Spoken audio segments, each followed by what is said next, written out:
ಪಶ್ಚಿಮ ಬಂಗಾಳದ ರಾಜಕೀಯವು ದಿನಕ್ಕೊಂದು ತಿರುವು ಪಡೆದುಕೊಳ್ಳುತ್ತಿದೆ. ಕಳೆದ 15 ವರ್ಷಗಳಿಂದ ಆಡಳಿತದಲ್ಲಿದ್ದ ತೃಣಮೂಲ ಕಾಂಗ್ರೆಸ್ ಸರ್ಕಾರ ಪಕ್ಷವು ಹಾಗೂ ಮಮತಾ ಬ್ಯಾನರ್ಜಿ ಅವರ ಹೀನಾಯ ಸೋಲು ಅನುಭವಿಸಿದ್ದರು.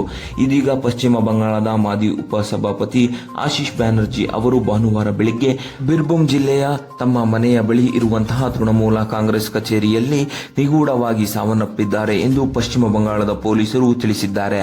ಇನ್ನು ಪ್ರಮುಖ ತನಿಖೆಯಲ್ಲಿ ಇವರು ಹೆಸರು ಕೇಳಿ ಬಂದಿದ್ದು ಈ ಒತ್ತಡವನ್ನು ಅವರು ಅನುಭವಿಸಿರುವುದು ಎಂದು ಹೇಳಲಾಗಿದೆ.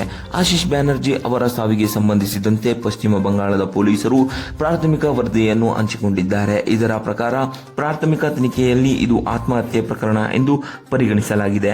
ಆಶೀಶ್ ಬ್ಯಾನರ್ಜಿ ನನ್ನ ಸಾವಿಗೆ ಯಾರೂ ಕೂಡ ಕಾರಣರಲ್ಲ ಎಂದು ಬರೆದುಕೊಂಡು ಆತ್ಮಹತ್ಯೆ ಪತ್ರ ನಮಗೆ ಸಿಕ್ಕಿದೆ ಎಂದು ಪಶ್ಚಿಮ ಬಂಗಾಳದ ಪೊಲೀಸರು ವರಿಷ್ಠಾಧಿಕಾರಿ ವಿದಿತ್ ರಾಜ್ ಬುಂದೇಶ್ ಅವರು ಹೇಳಿರುವುದಾಗಿ ದಿ ಇಂಡಿಯನ್ ಎಕ್ಸ್‌ಪ್ರೆಸ್ ವರದಿಯಲ್ಲಿ ಮಾಡಲಾಗಿದೆ. ಆಶೀಶ್ ಬ್ಯಾನರ್ಜಿ ಅವರು ಪಶ್ಚಿಮ ಬಂಗಾಳದ ಮಾಜಿ ಮುಖ್ಯಮಂತ್ರಿ ಹಾಗೂ ತೃಣಮೂಲ ಕಾಂಗ್ರೆಸ್ ಪಕ್ಷದ ಸಂಸ್ಥಾಪಕಿ ಮಮತಾ ಬ್ಯಾನರ್ಜಿ ಅವರ ಆಪ್ತರಾಗಿದ್ದರು.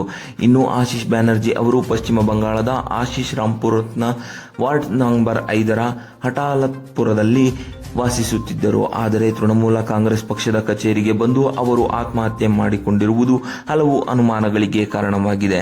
ಇದೀಗ ಶವವನ್ನು ಮರಣೋತ್ತರ ಪರೀಕ್ಷೆಗೆ ಕಳಿಸಲಾಗಿದೆ.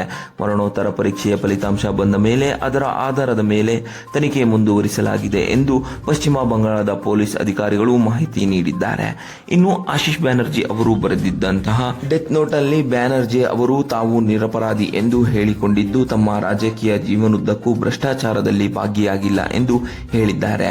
ತಾರಾಪಿತ್ ರಾಂಪುರತ್ ಅಭಿವೃದ್ಧಿ ಯೋಜನೆ ಪ್ರಾಧಿಕಾರಕ್ಕೆ ಸಂಬಂಧಿಸಿದ ತಪ್ಪುಗಳ ಆರೋಪಗಳನ್ನು ಅವರು ಉಲ್ಲೇಖಿಸಿದ್ದಾರೆ. ಅಲ್ಲಿ ಅವರು ಅಧ್ಯಕ್ಷರಾಗಿ ಸೇವೆ ಸಲ್ಲಿಸಿದ್ದರು.